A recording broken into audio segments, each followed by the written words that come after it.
Good evening, everyone. My name is Mabel Menard, and I am the president of OCA Greater Chicago, a local chapter of OCA, Asian Pacific American Advocates. So on behalf of OCA Greater Chicago and OCA National, I'd like to welcome you to tonight's event, a conversation with Asian American women restaurateurs, featuring a panel of amazing, really amazing female chefs and restaurant owners.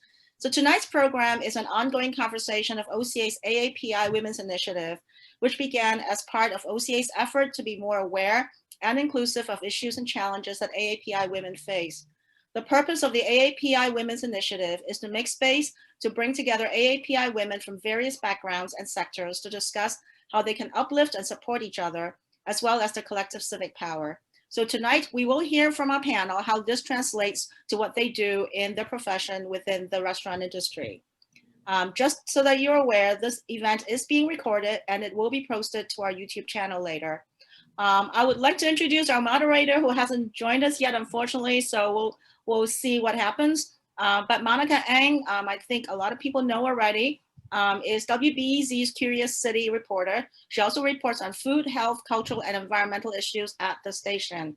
Monica came to WBEZ in 2013 from the Chicago Tribune, where she spent 16 years editing and reporting on food, culture, and health. Before that, she wrote and edited at the Daily Southtown and Chicago Sun-Times. She has won multiple writing awards and has been nominated, excuse me, and has been nominated for the James Beard Award 5 times. And with that, I'm gonna get started. If each panelist could introduce themselves and tell us a little bit about what you do, which restaurant you represent, and a little bit of background about yourself. You're gonna have to nominate, maybe. I will start with Mary. Hi, thanks Mabel for inviting me for this exciting panel. My name is Mary Aregoni. I am the owner and founder of Saigon Sisters Restaurant. We started in Chicago about 10 years ago at the Chicago French Market. We now have 3 locations in Chicago. We were looking to expand before the pandemic hits, and we're just at the survival mode now, but we feel a little confidence now that we're getting into 2021 and what we've accomplished so far through the pandemic. Geri?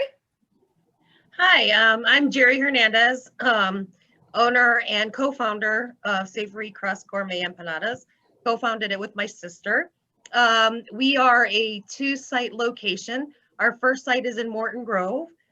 We started in 2016 and we opened our doors in 2017. And actually today's our 4-year anniversary to the date. So all exciting things. So we opened up our second location in the midst of a pandemic this past October in Carroll Stream. So we now have 2 locations. We've been at this since for about 4 years, right? So we're learning a lot, and we're looking forward to what this year brings, even though last year was a little challenging. But yeah, so we serve empanadas, if people don't know. Great. Rohini? Hi everyone, Mabel, thank you for having us. And I've got to say, this collation of chefs is like, the food is amazing. It's really some of my favorite palettes, from the Korean to the Vietnamese to the empanadas. What is not to love, right? Absolutely. But I grew up in India, came to the US when I was 23 for a PhD in economics. Growing up, my dream, as good Asian girls should have, was to be a professional. And so I worked at the World Bank and McKinsey. And then, to the horror of my parents and my extended family, I chucked it all and opened a restaurant. So been a restaurateur for 17 long dog years. Vermilion in Chicago. The cuisine is Indian and Latin. I had Vermilion in New York, a behemoth, for 10 long years. I'm so happy I don't have it now. I'm an avid policy wonk. That's my economist days. I love to argue policy, write about it. I will write an op-ed at the drop of a hat, if you let me. And I am a James Beard Foundation trustee. I'm a women's zealot. I strongly believe we should own half the sky, not be employed, but own it. And what more can I say?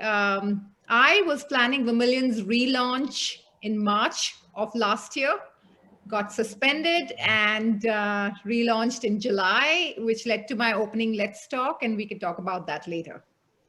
Great. Beverly. Hi, thanks for having me. This is an amazing group of women. I grew up in the suburbs of Chicago, Illinois. My parents are immigrants from Korea, came here in the late 60s. I started my first job at the Ritz-Carlton when I was 16, working in a kitchen, went to Kendall College right after high school, and finally opened my own restaurant, Parachute, in Chicago in 2014. We've been open for 6 years or 7. I can't remember now because of pandemic, but maybe it will be 7. I think, I don't know. And Wherewithall just opened in July of 2019 as a prefix restaurant.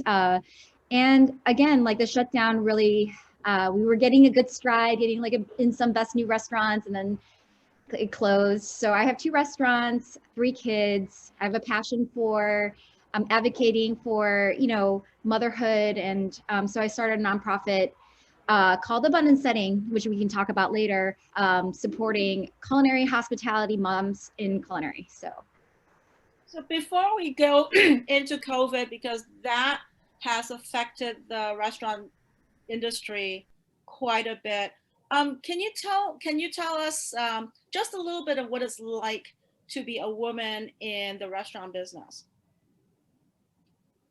Whoever wants to start. I think, Mabel, I'll go, I'll plunge into that. I think it really depends on your individual experience and background. There's no generic. I'm very fortunate to have had my business background, so I can talk to bankers, I can talk to owners, I have no qualms, I can represent myself, I don't lack confidence. I've never faced sexism, nothing. But when I look around me, because I've worked at the country level with the World Bank, I've worked with corporations, I'm no stranger to the glass ceiling, right? And when I look around my industry, the numbers are staggeringly awful. Executive chefs of leading restaurants, far and few between our women. Are the numbers changing? Yes, but not sufficiently enough. And when it comes to owners, when you think of owners of mega restaurant chains, they're almost non-existent. You'll come up with the same 1 or 2 names, if that, whereas I can rattle off restaurant groups across every city that are male-oriented, male-owned. So it puts a very different spin, given that 70% of the industry is women by way of employment. We're not at the top. Yes, it's. I like to add to that as well. I mean, I came from corporate America, and there's, definitely a glass ceiling there. And I always want to be an entrepreneur and be my own boss, because I saw that in my mother and my grandmother when they, owned their own businesses in Vietnam. So I knew that the only way to get to the top is to have your own business and call the shots, and I've had a dream of being my own business, and I didn't know what to do exactly until 2008 happened, and I noticed that there's a void in Vietnamese cuisine in downtown Chicago. So I took the leap of faith and see if this is something that's sustainable. So I did that, but it was very scary because I didn't have a lot of mentors or help, or know very little about the restaurant industry. I never worked in the restaurant. So it was just an experiment for me to try this out and see if it works. That's why I chose the French market. But once I got in it, I realized that, this business calls for all kinds of talent, skills, leadership. And it really taught me to be a great leader and to be in charge. And it's my own brand and all that. So it was kind of learning as I go with this, because there was no training. Nobody's giving me the 10 book rule or whatever. So it was a kind of lonely journey. I was kind of figuring this out on my own, surviving every day. until I joined groups like, Goldman Sachs 10,000 and Nowbo, and now with Let's Talk, and seeing like the camaraderie and then the mentorship that's available. So it's not something that it's there for you to figure out, easily. It's you kind of have to maneuver on your own. I'll speak up. Mabel, sometimes it's difficult to walk into a kitchen and see, a lot of male chefs around you, because, as an Asian, vertical height is not our strong point.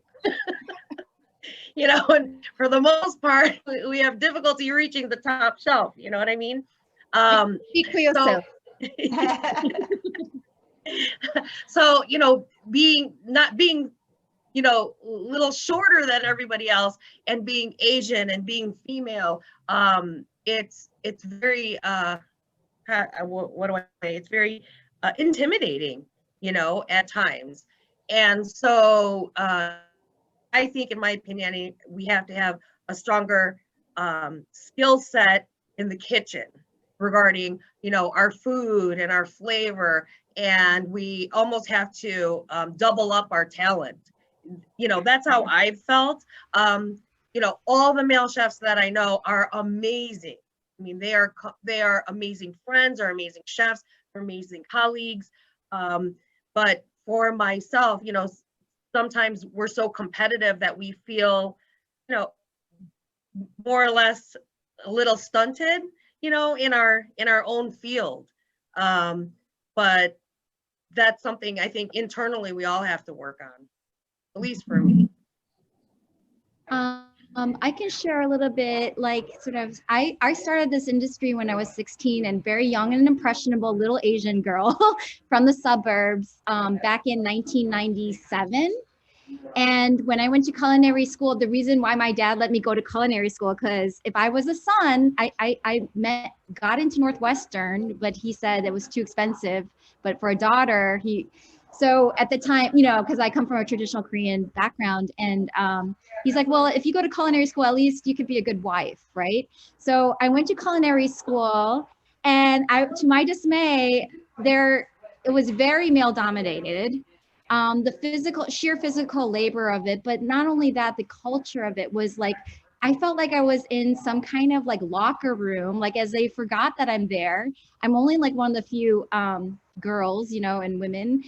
And it was like a lot of the jokes were like microaggressive towards women, like talking about how this color looks like grandma's panties, or this looks like a tampon, or like this is like, so there was a lot of sexual references I found that my instructors, and so I felt like very isolated, and I did feel discouraged to want to continue this career path, and I almost gave up. But thankfully I had a mentor, Chef Sarah Stegner, who was one of the only women that at the time in 1997 who led a kitchen, and that gave me some hope that I could do it. But and then I worked in many different kitchens, and along the way, of course, there's a lot of and I think just my sheer confidence level and everything, my size, and just being raised sort of to be submissive, it was very difficult for me to speak up when I felt uncomfortable, like a sous chef snapped my bra, and just like, hey, how's it going? And snapping my bra. Or like when I applied to a restaurant, and then the sommelier, instead of giving me the job or giving my resume to the owner, asked me on a date, things like that. Like, I feel like as a woman, I had a lot of challenges, I can't like pinpoint one that was horrible, but like they were all sort of dismissive of me as a woman. And I also, like, when I was doing a lot of shadowing, the butcher would always be like, are you sure you want to do this job? You can get an easier job, nails, and this is not a job for, are you sure you want to do this job? It's not easy. This is not cooking at home. And every time someone said that to me, it made me more like want to prove everybody wrong, including my own dad. And my parents literally didn't take me seriously until I finally got on Top Chef, like 15 years later. You know, literally they were trying to pull me back into, well, you know, it was just not a looked up job, you know? And so as a woman, I didn't have the cultural, I didn't have the like the way to like fight back or have the back say to all these men, because when I got into the culinary field, I was just like literally a kid, and I didn't have the like as a woman now, I didn't have the strength to stand up for myself as I sat back and I accepted a lot of these things. And it makes me like more passionate to like share my experiences, because I think a lot of women do have like going through the ranks, you know, from garde manger, salad station, trying to get to the hotline. There's a huge divide. There's only 6% head chefs who are women in independent restaurants, but more than 50% in culinary school. So what happens from culinary school to becoming a head chef? That's the question. Why do they drop out like flies? Because it's culture, it's microaggressions that you hear from men, a male-dominated industry, but also systemic support that's not there once, you know, just to keep going, and lack of leadership from women, like lack of enough women to see, to make a effect on the kitchen culture. So if you have a male-dominated kitchen, you know, I worked for a very talented chef. I learned so much from him, and he really was wonderful. But the one thing I also hated about it was, you know, he would talk about how he slept with this woman or that woman, or, you know, if a beautiful woman comes in, give her an extra mousse, you know, a scallop, you know, and it just made me sick, because it felt like it, as a woman, I felt like it was kind of degrading, even though that was my mentor. And I didn't have the words to like let them know how I really felt, and I just sort of like, oh, okay, you know. But it was sort of diminishing how I felt as a woman. So Mabel, I think we have to dispel some of the myths about the restaurant industry outside in. Everyone thinks, you know, being a chef is a glamorous job where you're wearing these pristine whites and you have these bowls of lovely ingredients, organic and glowing in front of you, and you mix them up and eureka, your creativity is flowing, juices. It's a tough job. You're on your feet 14 hours a day in the heat, repetitive physical labor. The people you're working with are not intellectual, what should I say, educated to the point where they appreciate, you know, or can treat you with parity. And there is this excuse that we have lived with, not just across restaurants, but everywhere, including this last president, where you call it locker room. Locker room is not, I mean, I want to banish that word. It is misogyny. That is what it is, period. You know, it's harassment, it's misogyny, that kind of stuff. So it is very prevalent, which is why the other reason why women don't tend to be hugely in leadership as executive chefs or owners in this industry is twofold. One, women self-select into the softer side of the profession. So half the women in culinary school tend to be in pastry or coal lines or garde manger, and that will not get you to leadership of an entire kitchen. You understand? Or you're slotted in there when you get into restaurants. These are the women you've chosen here are the ones who've broken through. There are so many who have been on the line for so many years and just haven't gotten to. Not given a chance. And the second is, when it comes to restaurant ownership, that's such a rare breed because it's such a risky field. It's high capital, very high failure rate, 90% within 2 or 3 years. And you have to sign your soul, your firstborn, and your parents to get loans, if you can manage a loan. So, and that's something where women tend to be far more reticent. They're either not financially literate enough to raise external funding, and external funding matters, whether you open a restaurant with your own personal savings and borrowing on credit card versus raising money from equity investors and debt. Same amount of work, 10 times the reward and scale, you know? So that financial literacy, that confidence, that risk seeking is something we've got to mentor our next generation of women in this field. I strongly believe in that. That's one of the things that has been a problem for our community, regardless of career and profession, where we don't really have mentors. There's not enough, and I know especially with the restaurant industry, you've already said that, there aren't enough of them out there to begin with. So in addition to the fact that you're all women, do you feel that being Asian is also, and maybe not so much an obstacle, but a disadvantage? You know, Mabel, I think at times, you know, you talk about asking for help.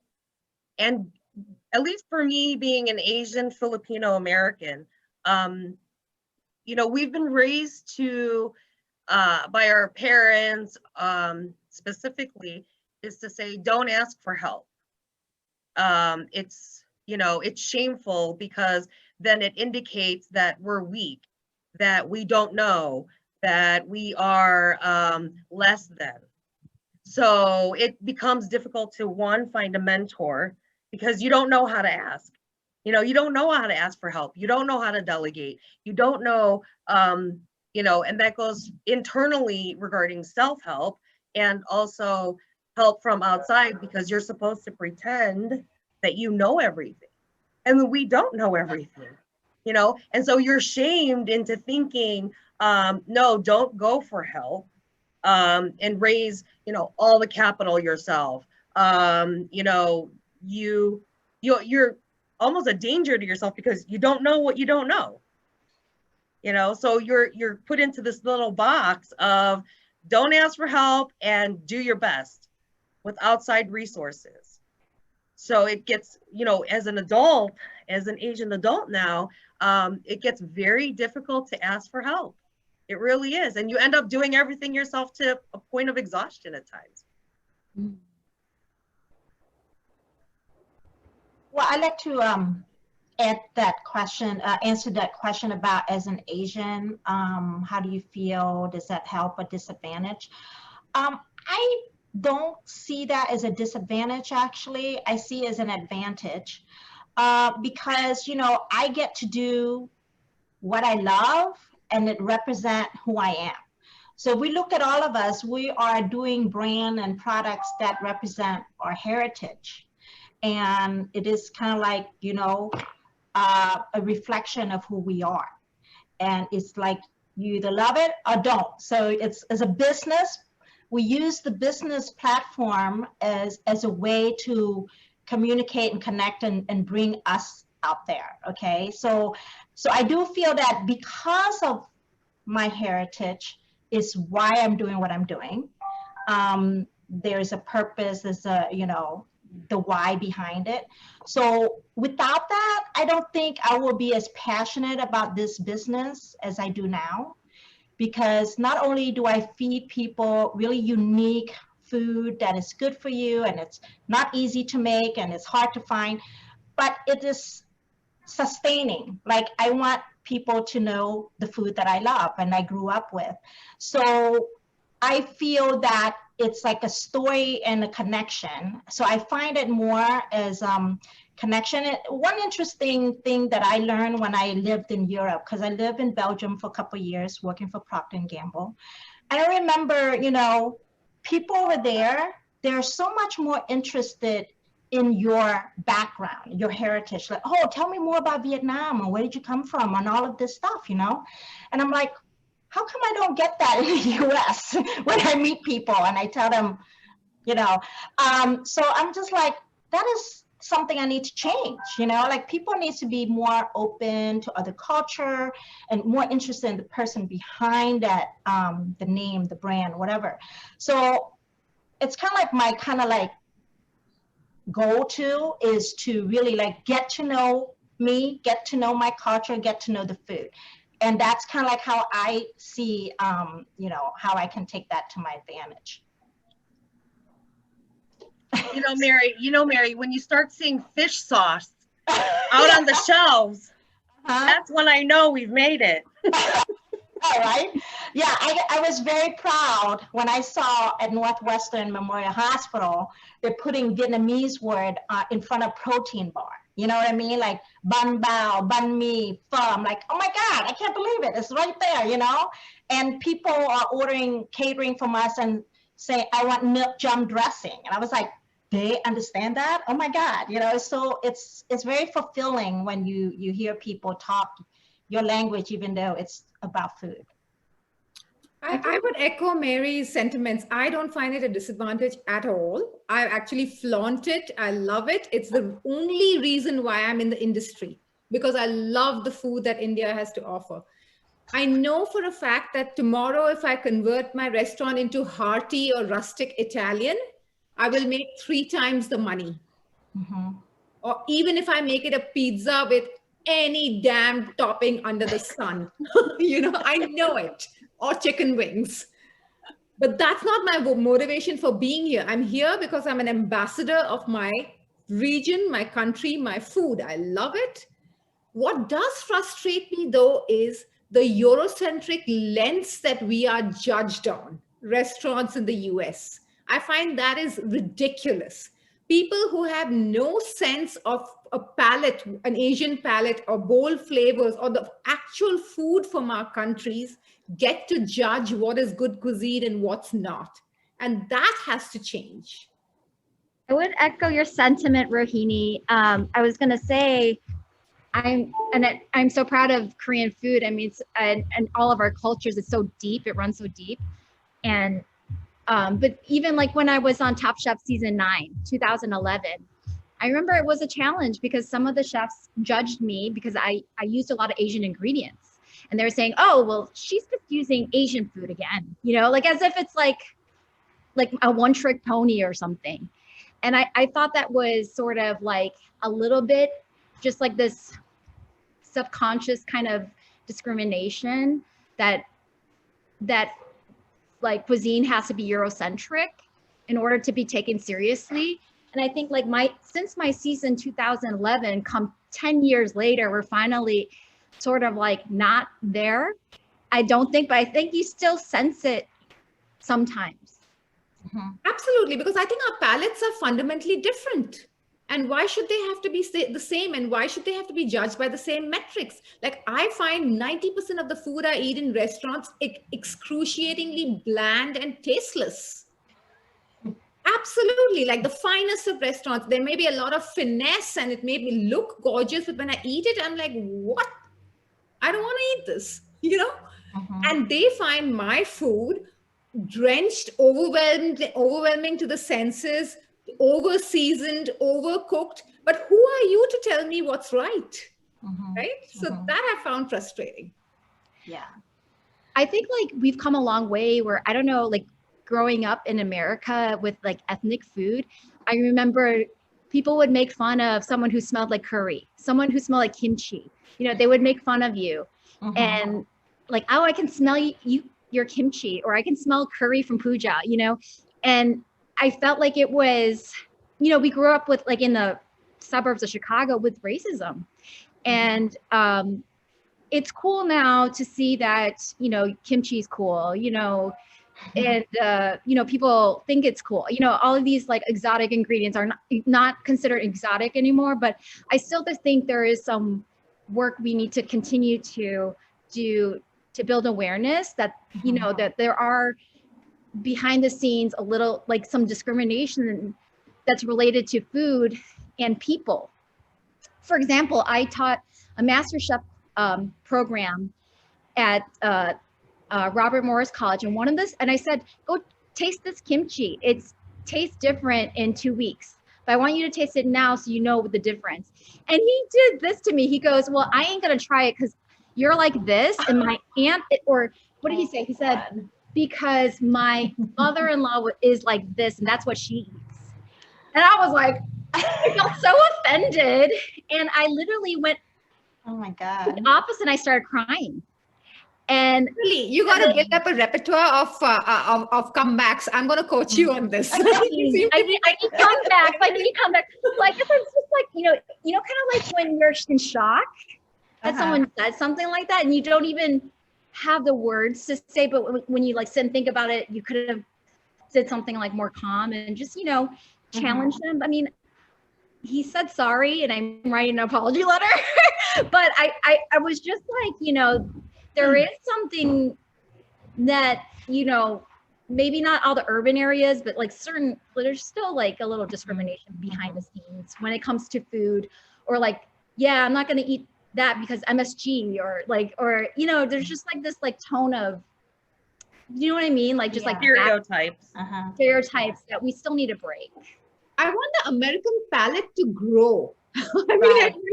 I mean, It's true. let's face it, the only flavor in this food comes from our cultures, right? In the US, let's face it. So I really want them to grow and to understand that flavor is to be embraced, and flavor doesn't mean spicy. Whatever the F spicy is, you know what I mean? So, I mean, do I love heat? Absolutely.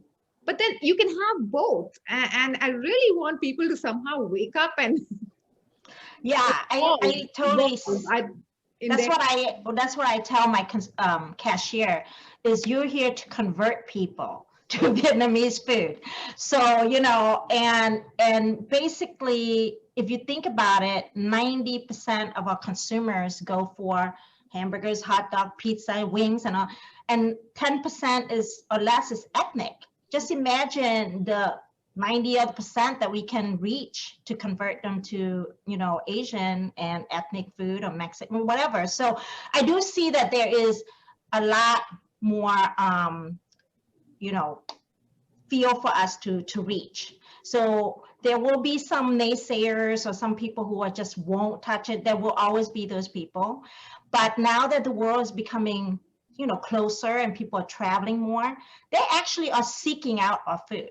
I mean, I found out that pho is one of the top Google search, you know, and I was like, oh my gosh, you know, so I do feel that there's so much room to convert and train and teach people on how to eat our flavors.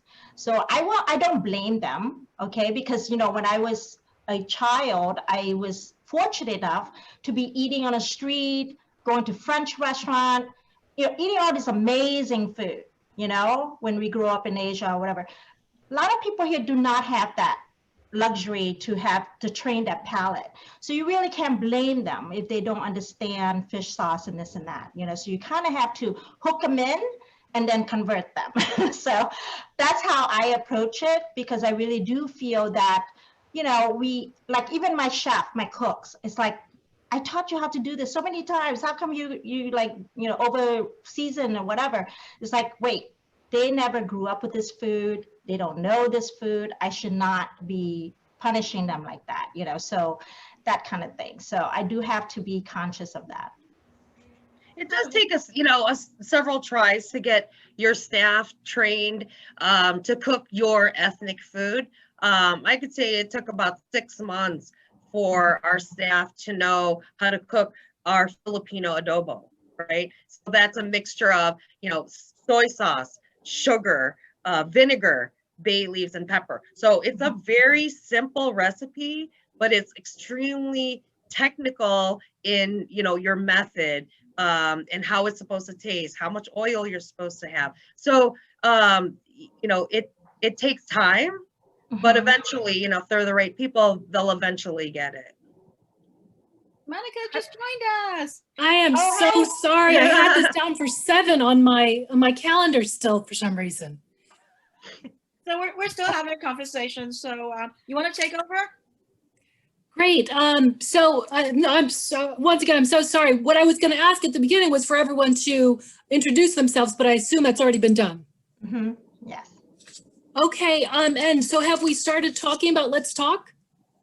No, not yet. This is a perfect timing. Okay. So you guys started this incredible group of women who collaborate and share with each other called Let's Talk. How did that start? Rohini? Monica, you missed the part where I said I was thinking of, I was planning to relaunch Vermilion in March, and I pushed it off till July because for obvious reasons. And when I was opening in July, I figured I was literally lost. After 3 months of closure, I didn't know how to test, how to protect my employees, how to distance, how to do the plexiglass divides, how to do all the safety, hygiene things. We were getting manuals thrown at us. And I decided to reach out to 10, 15 of my Chicago women colleagues to find out how were they handling this. And I said, let's just talk. And so we started doing these Zoom sessions. The initial goal was literally just cohesion and camaraderie. And what appalls me is after being in this industry in Chicago for 17 years, more than 2/3 of our group I've never met. We're now 27 of us. But now we know each other and we are so tight. We have no qualms about our conversations. They're completely frank, completely confidential. There have been times when we've cried. There have been times when we've cussed. We do that a lot, actually. And then it grew. It grew to economic initiatives together. And I'll let Beverly and Mary talk about that. It grew to pooling our strengths together, whether it's Beverly negotiating in front of the council for our delivery fees, or me writing an op-ed on the Chicago Tribune to the governor, or one of our Let's Talk Women meeting the governor, or applying for grants together. Now I have Let's Talk in 11 cities and counting, and we're over 350 women restaurateurs. A lot of support by the James Beard Foundation in Chicago, support by the IRA and Choose Chicago. And we have no qualms asking for support from any avenue we can. So that's a Let's Talk in a nutshell. So Mary and Beverly, can you talk to me about your Geri experience? too, she's one of our newest members. Oh yeah, Geri too. So what have you each gotten out of it, and what have been your contributions? Well, I would say I learned a lot from Rohini. Her leadership skill, her ask skills, her, assertiveness skill. We love it. So I learned that, and seeing this is how leadership should be. You should ask for what you want. She's constantly negotiating. I love that. So I learned a lot from other people as well in these meetings. But I think the most important thing is to collaborate and get to know the other owners. Like, I don't know if I would ever meet Deanne Bayless and talk to her in a friendly way, or find out about a business model that I want to get into sauces or whatever. So it's a connection, a network, and it's in a forum that is not intimidating. Because sometimes we're like, oh my gosh, I wonder if she will talk to, they're so famous and whatever, like Beverly, right? Top Chef. And how she's just like one of us, so anyway. But yeah, it really helps us to come in a common ground. And then it also gives us the forum to showcase what we can do, how we can help, and how each other can help each other. So, like for me, I got involved because I really wanted to improve my business. Because, I'm this lonely little restaurant in West Loop. Nobody can find me. I want exposure. I want people to know that I exist and I still am in business. So I was looking to market and collaborate with other restaurateurs as a group to expose my brand as well as their brand and kind of connect. That's was my first intention, was to get that going. And I'm glad I did, and it's still going on. We're doing packages in February for Valentine's, Galentine's, Lunar New Year, and also Mardi Gras. Yeah, Mardi Gras. And in March, we're doing something amazing for Women's International Day and women's activities. So it's always like a motivation to me to kind of push me a little bit more. It's kind of cool that I have something to think about, work for it, and help out. And ladies? Yeah, and I really enjoyed being part of this group because the pandemic has shown that it's very isolating, really bad for mental health. Restaurants especially are extremely frustrated and extremely scared, and is not like, I think to build resilience, you need to find your peeps, people who got your back. I think it's important to have this sistership, and I'm really grateful for it. I think like through this, I've gained friends. You know, honestly, I don't have very many friends because I'm so busy and I feel really bad. I don't have a social life. And you know, if anything, I just really gained friendship through this and learning from everyone else's strengths and learning how fast you can put ideas to the test and collaborate and overcome challenges. We've proven all of that. And anything from learning where to get COVID testing to where to get plexiglass to, you know, different tech systems that we have to use now. And just like ideas like the other day, we were just talking about how making your window look appealing brings in more sales. I didn't even think about that. So I'm going to decorate my window with like flags for impeachment, you know, or no, for not impeachment, the inauguration, things like that. Like Beverly, I'm bringing back my impeachment cocktail twice by popular demand. for the second time. So, I mean, but just such a great group, so many good ideas. I think we're going to have some really lasting friendships from the pandemic. And then when we get back and busy, we now have this network to ask questions. And no, we're going to have this network. What do you say? no, I mean, like have this network going even past pandemic, like for our lives. I feel like we'll be drinking in person then. Yeah. Yes. Yeah, I think the one thing is we're missing some alcohol. Cocktails I time. Monica, we are all peers. That's the beauty of it. It's by women restaurateurs for women restaurateurs. There is no leadership. There is no hierarchy. Everyone's voice is the same, and it doesn't matter whether it's a tiny little hole in the wall taco shop or whether it's a celebrity group of, you know. So that's the marvel of it. And it's still, we all learn so much from each other. Just when others are talking, I'm furiously taking notes. I always have like a list of ideas of things I want to try because it's all about pivoting these days. And man, have we pivoted. So to the point of, so that's been amazing. It also gives us scale. Because like Beverly said, and Mary, individually we're these tiny entrepreneurs. We're not the male restaurant groups. We're not Let Us Entertain You. We're not Boca Group. We're not One Off. We're not 50-50. We're not, you know, I can name 20 other male restaurant groups. But together, we have a voice. The IRA listens to us. The Tribune listens to us.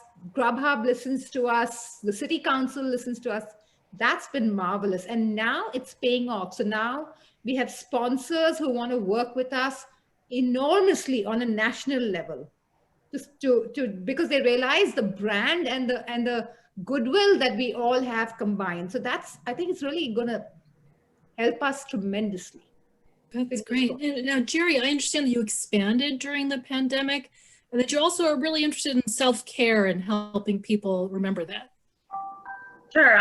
Yeah, we expanded during amidst of a pandemic. I couldn't think of a worse time to probably do it.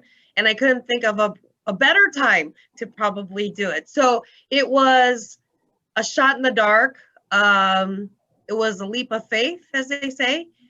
We just came across this space at a time where, you know, restaurants were closing down.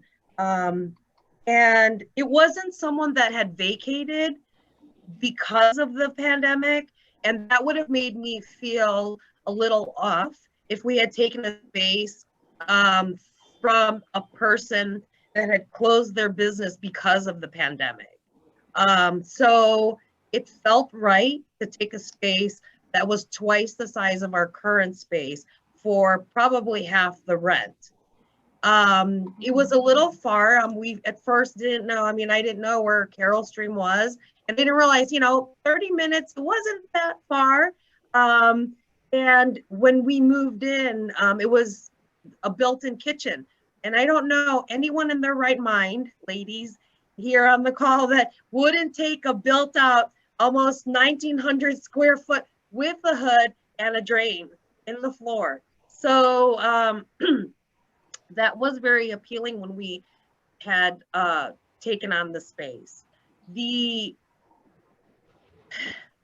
weren't really quite sure if anyone was going to buy any empanadas out in Carroll Stream, we don't have a storefront. It looks like a dental office. It's in the industrial part of Carroll Stream. We don't have any signage. And, you know, it's all been word of mouth, Facebook. It's been our wonderful marketing team. It's been our awesome staff at Warren Grove telling everybody that we opened up a new shop. You know, once they find us, you know, we have repeat customers. Now, why open during a pandemic?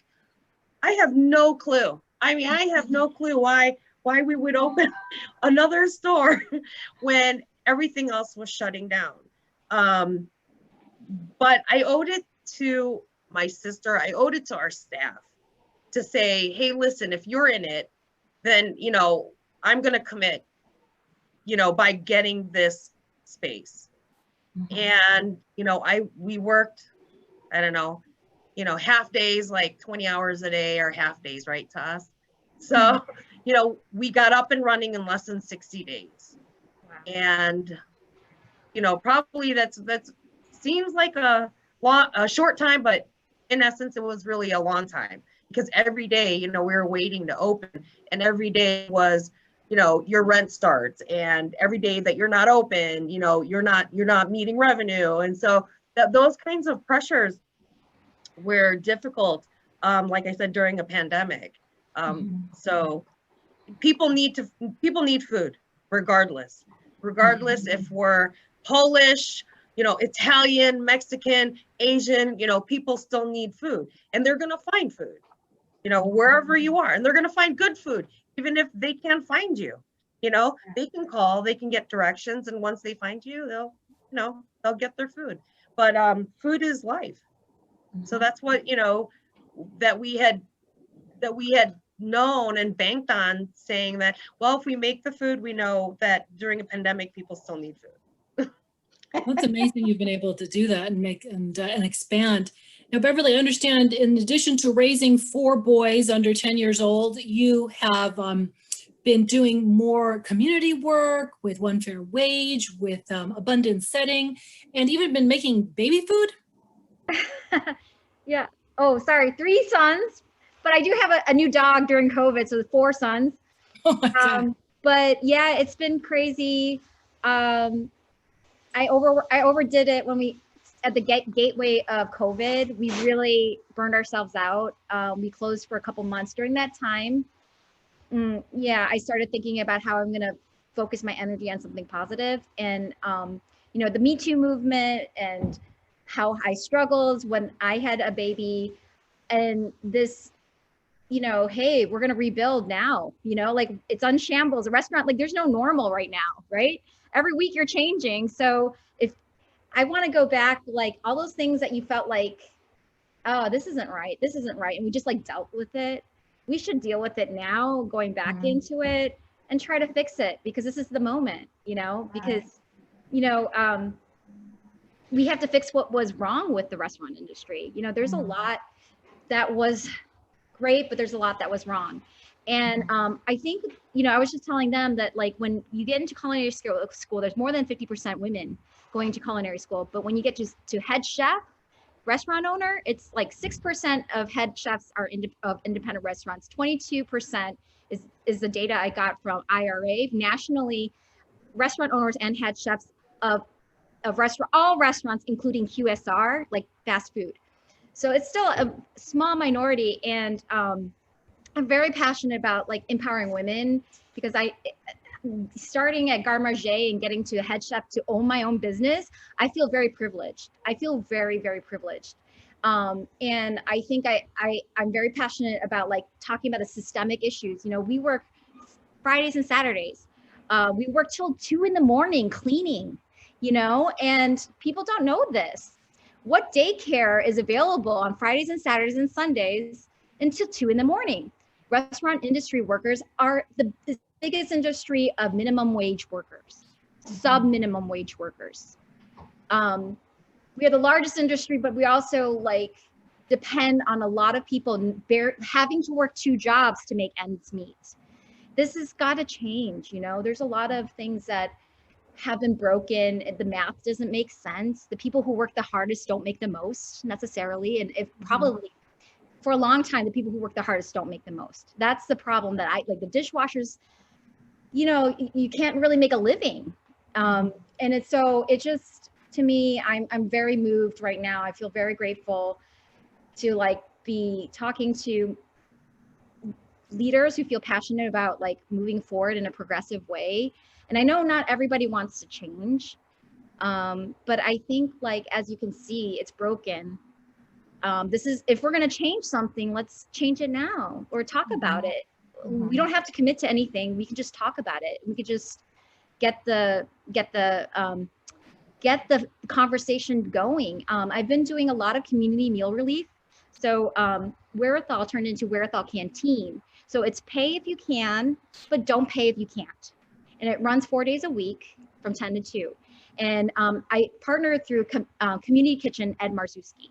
So again, it was just reaching out to someone, seeing how he did it. And then we ended up in this organic partnership.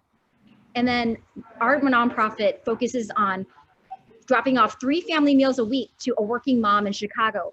And we put out our application. It took 3 months to get 3 women who are working moms in a kitchen, because women weed themselves out. They decide it's too hard. They do exactly what I went through. Are you sure you want to do this?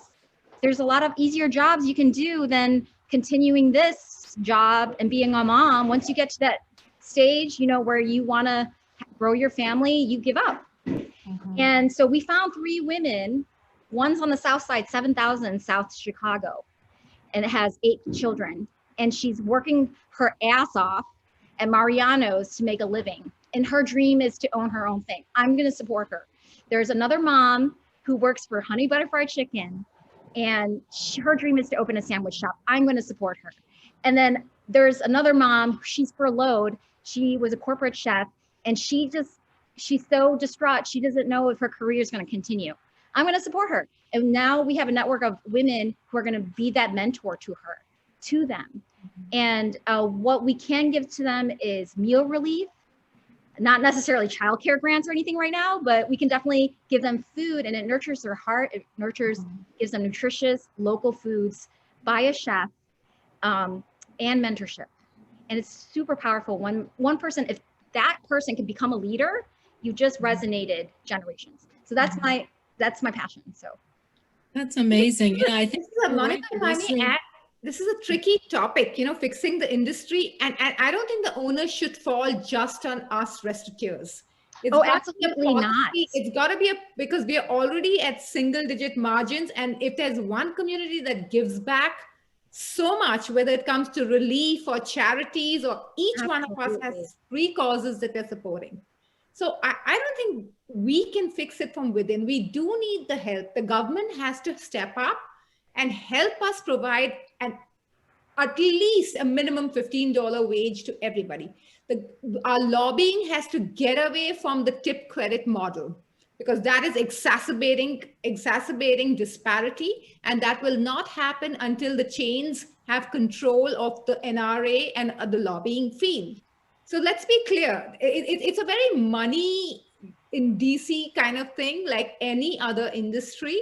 And asking the tiny people at the bottom who are barely surviving is a tough ask. Can you explain that to the audience, how one fair wage would be different, and how the front of the house and the back of the house work like that, just for those who don't understand that dynamic? So before the panel started, I was talking to our group about how I took a personal decision to pay every employee of ours $15 an hour, and to share the tips from the front of the house and the back of the house.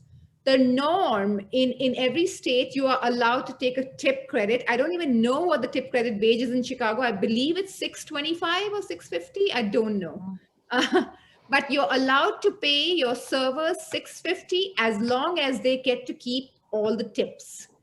And therefore, you are not allowed to share the tips with the back of the house, which tend to be incredibly underpaid. They are typically making minimum wage, which in Chicago used to be $13 an hour, and I think it's gone up now.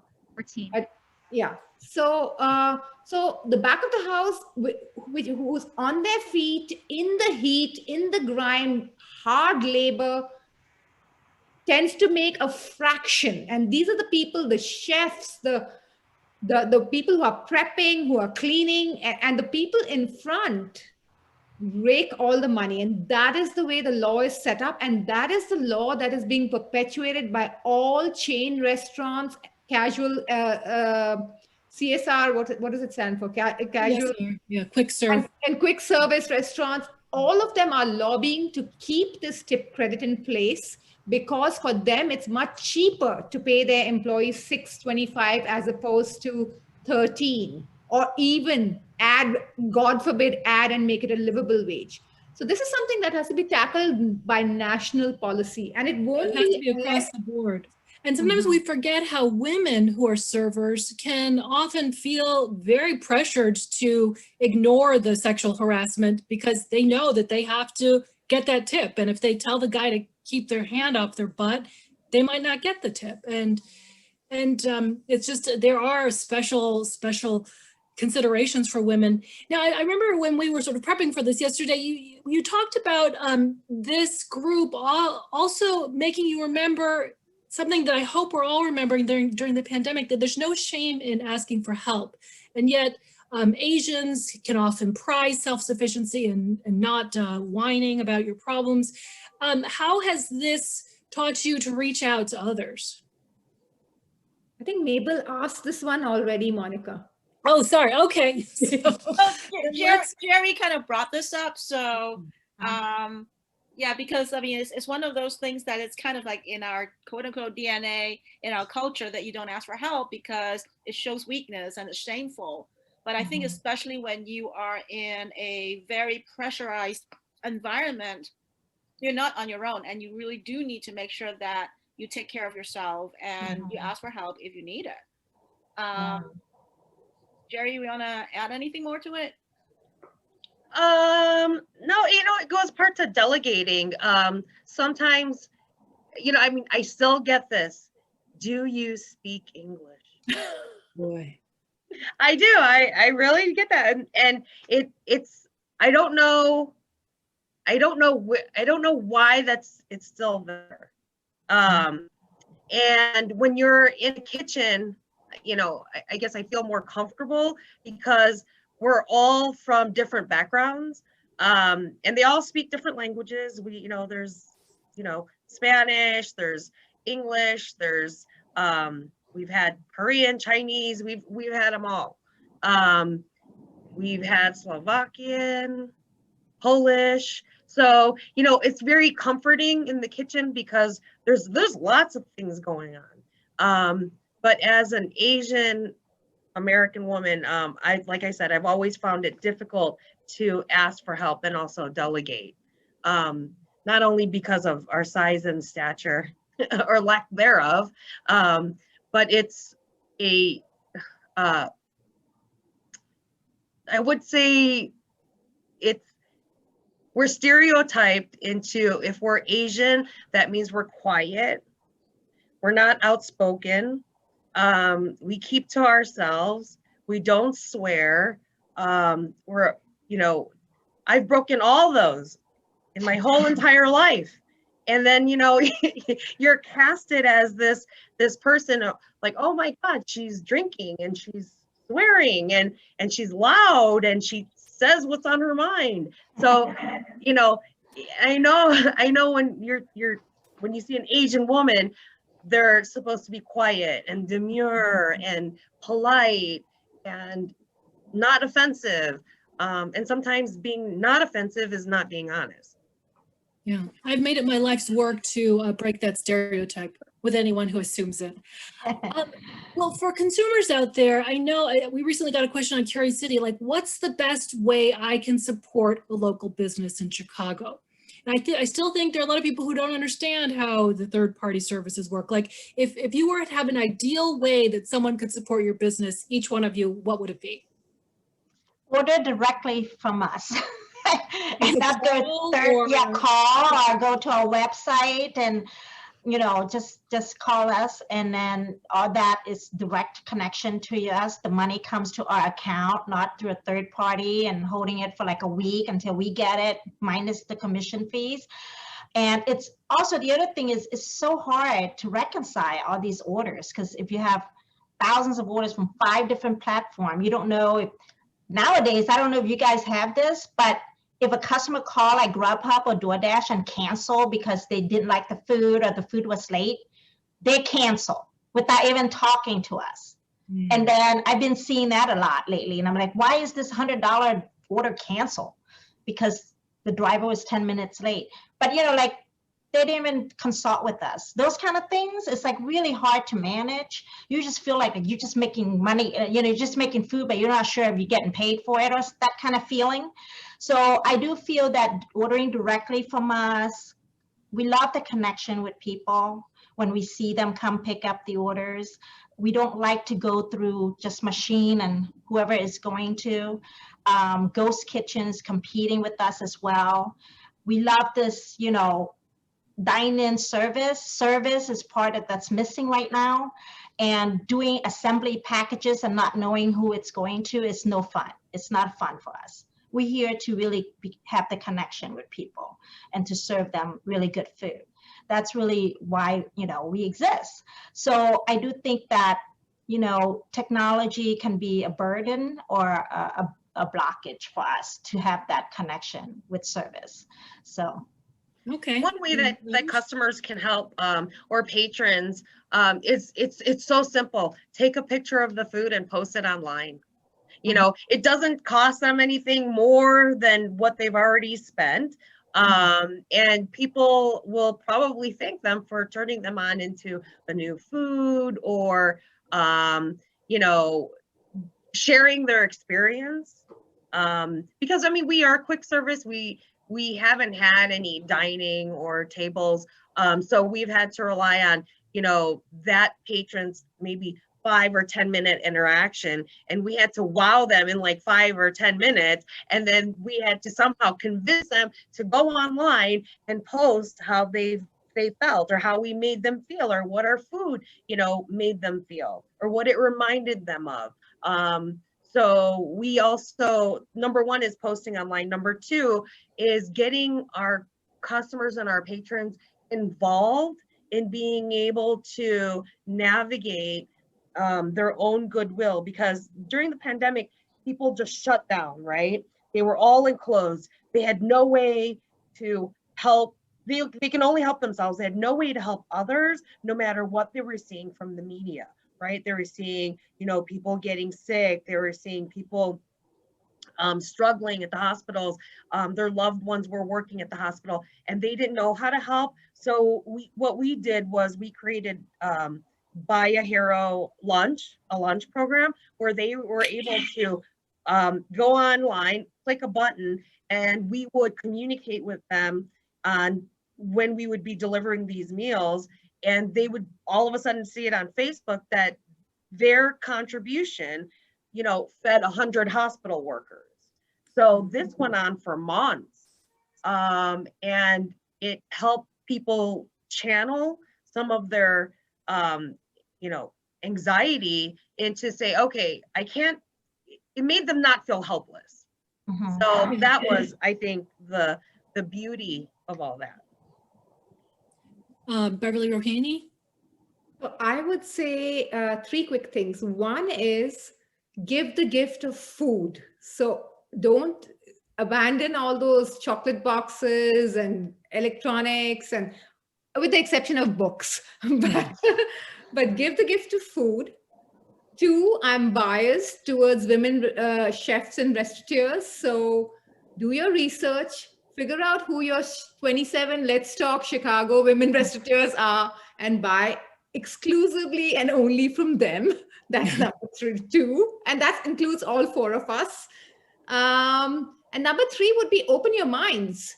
Come try new things with us. So within the next week or so, come try the blackened chili tamarind ribs or the tandoori skirt steak. Or it sounds outlandish, but try the new and different things from all of us. That's what I would say. That's one of my favorites. The skirt steak. Mine too. I always bring it I home. really, really like it. It's blasphemy in India, but hey, I love it. Actually, that kind of segues into some of the questions that I want to get to because it's 7-Eleven already. Mhm. Well, I just didn't see any questions in here, but could we just have Beverly answer the best way to order from Parachute or from Wherewithall?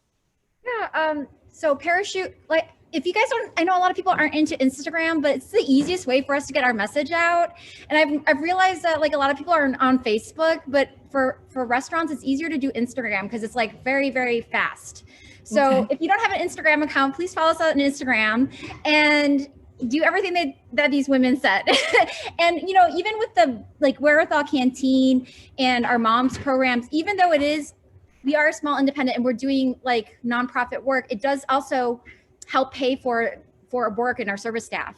So we're doing good by also keeping staff and supporting our vendors. So if you don't know what to do, you can help us with our nonprofits or, you know, these kind of like frontline work cooking that we're doing. So please support it.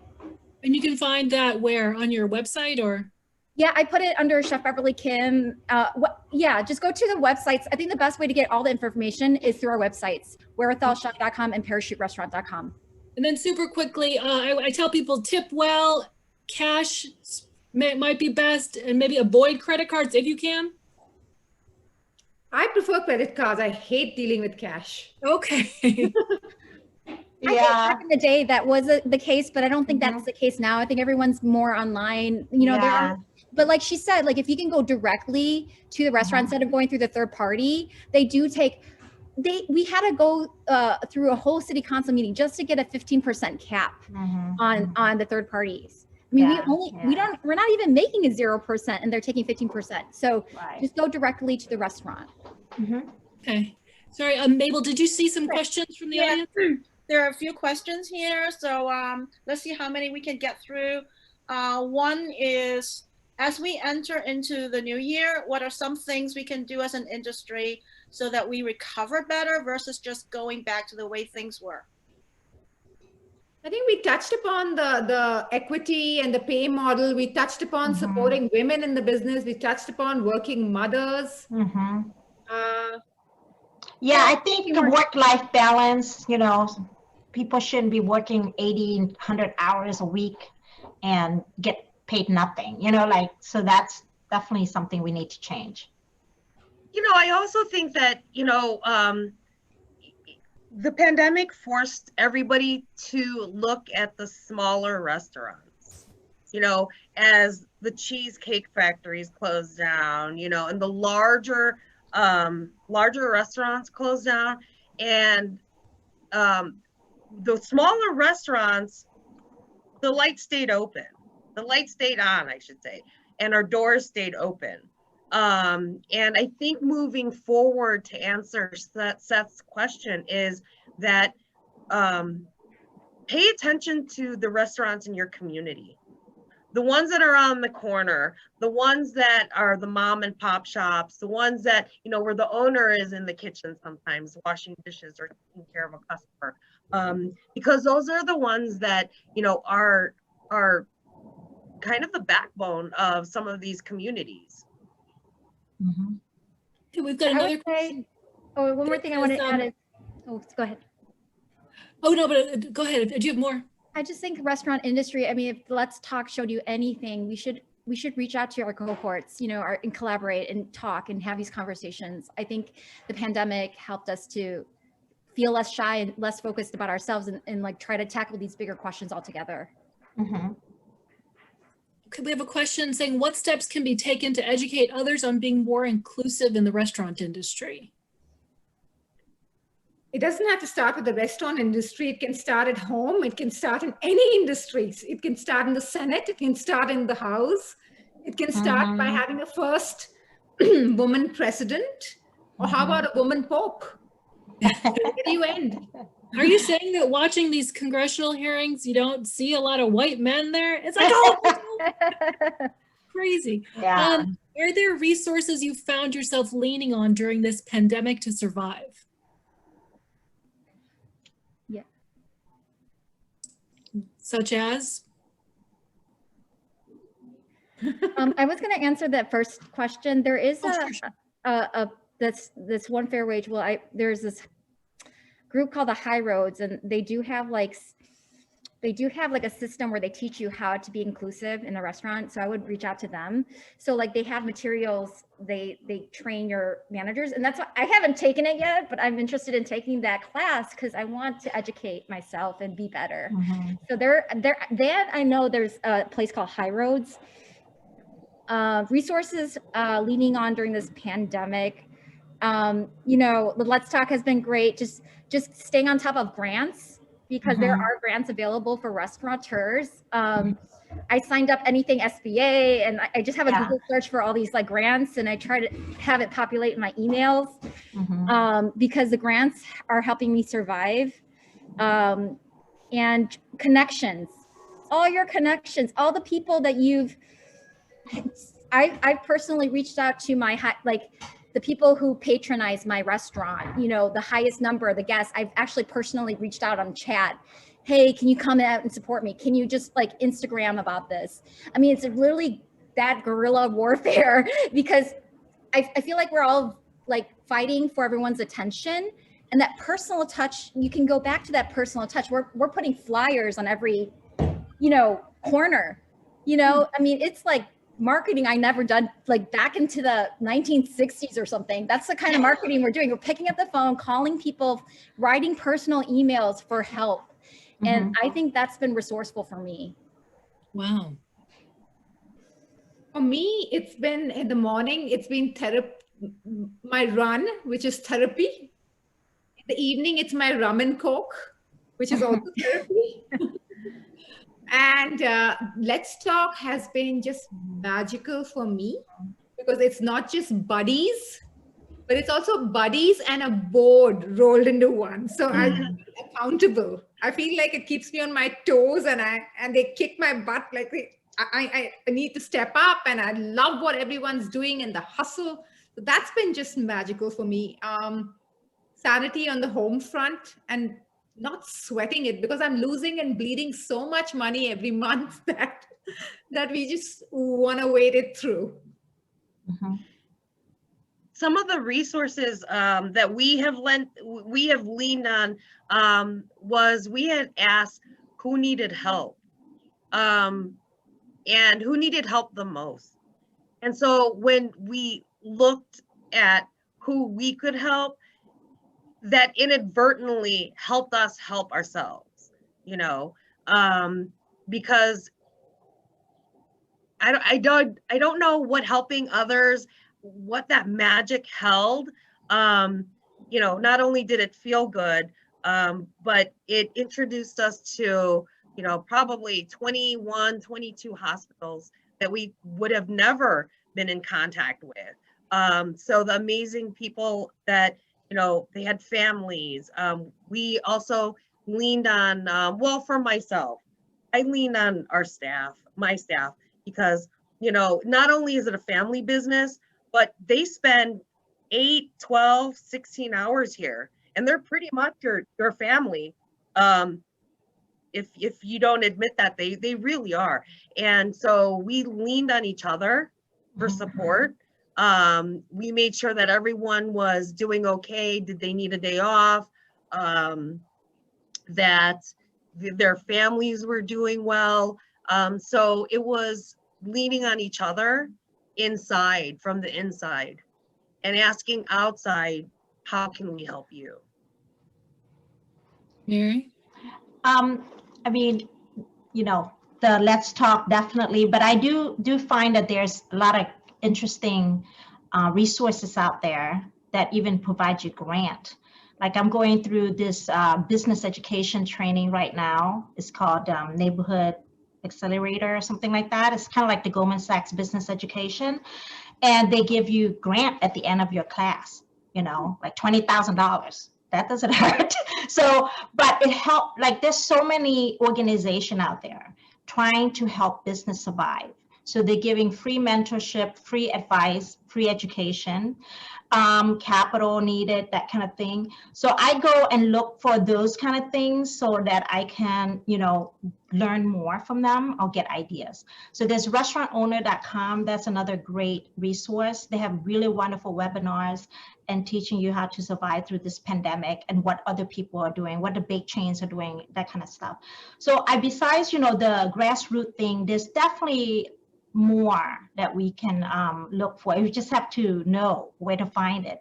So that's my goal, is to kind of share some of that information as I find, you know, like Goldman Sachs 10,000 Business is another great program for people to sign up. Okay. All right. We got a big question.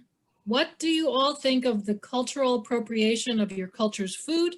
It's nice to see innovation, but what's the limit? This has been a hot topic lately. What is cultural appropriation versus innovation versus admiration for someone else's culture? So I'm firmly in the camp that there's no such thing as cultural appropriation when it comes to food. Because where do you draw the line at at evolution versus what's authentic versus who has the right to do it? All our cultures are an amalgamation of colonial influences plus our heritage, how my mom cooked 40 years ago versus my grandma cooked 100 years ago versus I cook today is so different. And I'm an ambassador of my cuisine. And if anyone wants to use the curry powder, which doesn't exist, and call it Indian, so be it. Knock yourself out. All right. I think it's an interesting topic too, because I know that, you know, it's, you know, we all represent or ambassador of our culture, our heritage, and what we eat growing up. But when it becomes like, you know, if I talk about Vietnamese food versus a very famous chef that is not Vietnamese, talk about it and promote it, and he's getting all the attention, you know, for that food, or even doing it wrong or not doing it right, you know. So, and I'll be like, no, you don't use papaya instead of bean sprouts, you know, that kind of thing. So when people think that that is the norm, or that is how it should be done without like doing a little research or consulting with somebody, you know, if it's blatantly wrong or it's very obvious that, you know, they're using somebody famous to sell your, you know, food or whatever, then I think, you know, it's kind of not fair, you know what I'm saying? So I don't like that part of it, but I do feel that it's I feel it's, you know, it's great when people talk about Vietnamese food. The more, the better. But I just don't think that it's good if people take advantage of the situation because they happen to be famous or something. Geri and Beverly? I mean, I don't know how to like articulate how this issue. I guess I know it when I see it, but then it's hard to articulate it. And that's where that's why it's very hard for me to say. I mean, I do Korean food because I grew up with it, but then it's like, I mix it with all the things that I've encountered, like, you know, the first time I had pho was when I was 17. So, but then now I experiment with a lot of those flavors. And even though the thing is, like, I have to call my restaurant a Korean American restaurant. So I would even have like Koreans saying, that's not Korean food. And I'm like, well, that's not what I'm calling Korean food. I'm not saying I'm doing Korean food. I'm saying I'm doing Korean American food. But I think there are some blatant, for me, I think it's about being more sensitive to the cultures, like taking the time to research and educate, being sensitive, like all throughout the like 90s and 2000s, I swear every Asian fusion restaurant I worked at had a huge Buddha head. I don't know why they always had a huge Buddha head, as if that represented Asian culture, right? And that is for me a little bit of like appropriation, because like usually the person designing it's not even Asian, you know? And where I remember the sushi guys there, and there was a Japanese and a Thai sushi guy, and they were talking about how they're Buddhist and it felt disrespectful to their culture. So things like that, I feel like just being sensitive in how you design, how you present it, what you call, even naming things correctly. I think being sensitive and to do the research and not just be like, well, I know what it is. I already know what it is. Being humble, having the humility to know, like, oh, being interested in, like, am I saying this correctly? Am I doing this right? Because I know, and the reason why I feel like a little sensitive about this is my husband's white, right? But he loves Korean food. Is he appropriating, you know? He loves Korean food. And my sous chef, he's white, and I call him Ajima because he cooks like an Ajima. But, you know, at what point do you say that's appropriation or that they can't do that cuisine? I'm happy to share my culture. I'm happy to teach it. I'm glad that people are interested in it. I think there is, though, like this, I don't know, unspoken where they do, when people are insensitive or they just don't do the research, and then it just comes across as a stereotype, and that's hurtful. It can be hurtful because some of these stereotypes come along with it. Some, you know, just it can hurt some people. So just being aware that some people are fine with it, but some people are sensitive. So you want to be respectful. Okay. Yeah, it's a complicated issue. Geri, any thoughts? Well, we put gyro in the empanada. So I may be the wrong person to ask.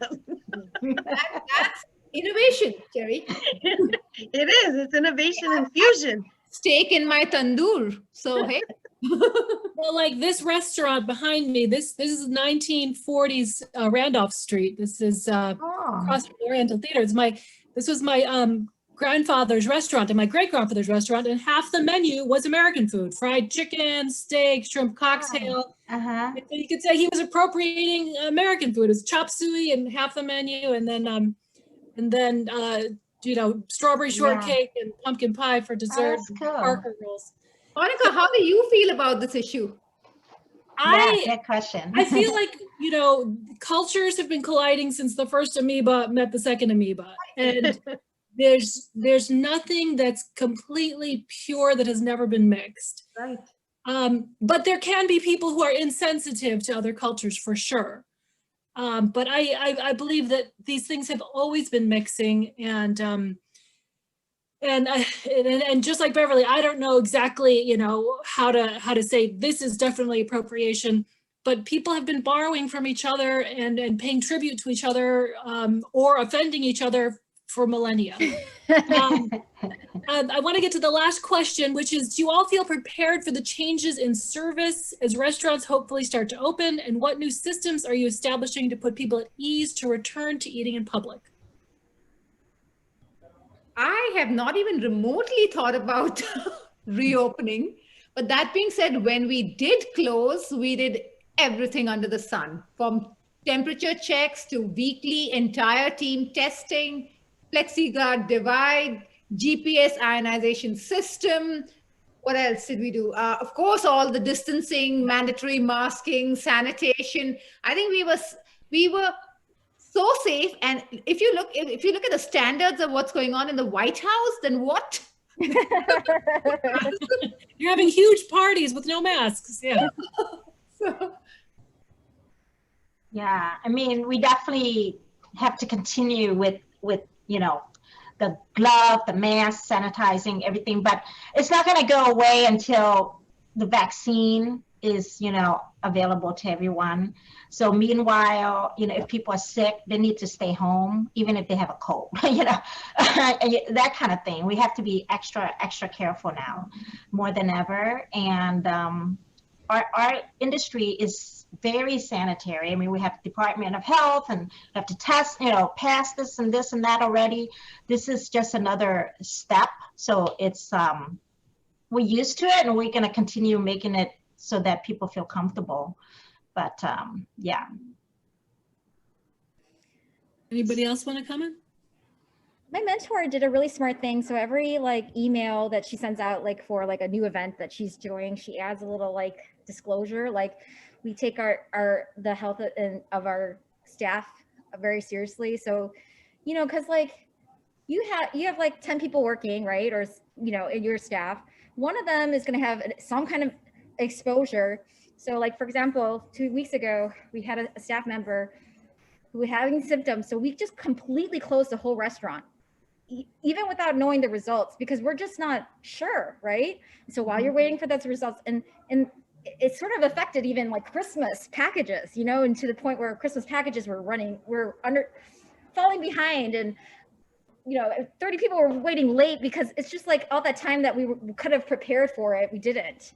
And I think people have to understand that this is the state of the restaurant business right now. We're every day, kind of every week, kind of feels a little like, could be like, my babysitter, someone at her partner's work was exposed to COVID. So then what do I do, and how do I work? And so we have very complicated staff issues at the restaurant, and we take the health of our staff first and foremost.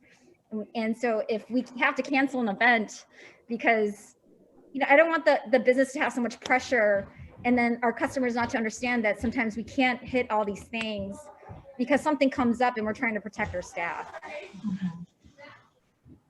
Yeah. I thought the disclosure, I think I should do it. Mabel, did we have till 7:30 or do we have it? Yeah, we're actually up to 7:30. I don't see any other questions. So if you want to wrap up, personally, I think this has been a very, very educational conversation. I think we learned a lot, and I really, really applaud you guys for doing what you do. This has been a tough year.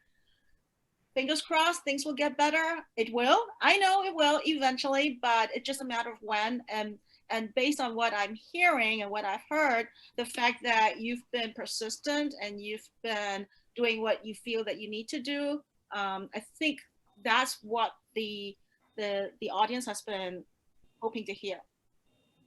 Yeah, I admire what you're doing so much. Is there a place where someone can go, like a website, to find out all the people, all these women-owned restaurants in Chicago or in the Chicago area? Monica, you got out. Achilles heel or whatever. We don't have a website. With the one thing we haven't done, but I give you my word, we'll have one within 10 days. So in the meantime, just Google Let's Talk. There's no dearth of information on us. Okay. Well, thank you so much. And I am so horrified that I was so late on this. It's okay. It's okay. I was confused too, because like Central Time, Eastern Time, so I got a little bit confused myself. But thank you all for being here. This has been very, very educational. I really enjoyed it. So hopefully I'll see you guys soon. I know Mary and Rohini, your restaurants are easier for me. Parachute is a little bit further away. Unfortunately, I don't have a car, so I can't go to the suburbs. Sorry, Geri. We do delivery too. One of these days. Yeah. I've been wanting to, but then, COVID. Yeah, you don't feel safe. A tasting with our menus in person. How about that? When this is all over, you guys should have like a big event where you all bring a table. Absolutely. That's a great idea. But just to recap, for people who want to help, they should order on the phone. They should order a lot. They should pick up in person, and then they should take a gorgeous picture of it and put it on Instagram and tell everybody how delicious. Oh, I got another one. Get the beverages. I don't know what has happened, but it's 95% food, which is so high labor. Yeah. And when we were in a restaurant, when our restaurants were open, people were like, you depend on like 35% of the beverages being sold, wine, cocktails, beverages. Okay, and then people should remember that you can actually take them out because it before it was you can do that now. The only thing is that's the difference between going to a restaurant, because you're probably going to get 2 or 3 drinks. But if you order to take out, you probably only get 1. The restaurant margins have been so bad for takeout. Better than nothing. So buy some alcohol. Buy some alcohol. Buy a drink. Even I don't care. Just buy some drinks.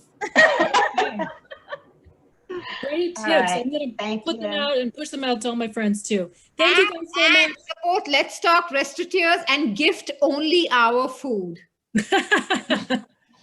for birthdays, holidays, Lunar New Year. Exactly. Divorces, the gamut. Divorces, Valentine's Day, breakup day. Well, it's so great to see you all. And again, I'm so sorry I'm late. That's Stay okay. healthy. Thank you very much. Thank you guys. Bye. Bye. Yeah.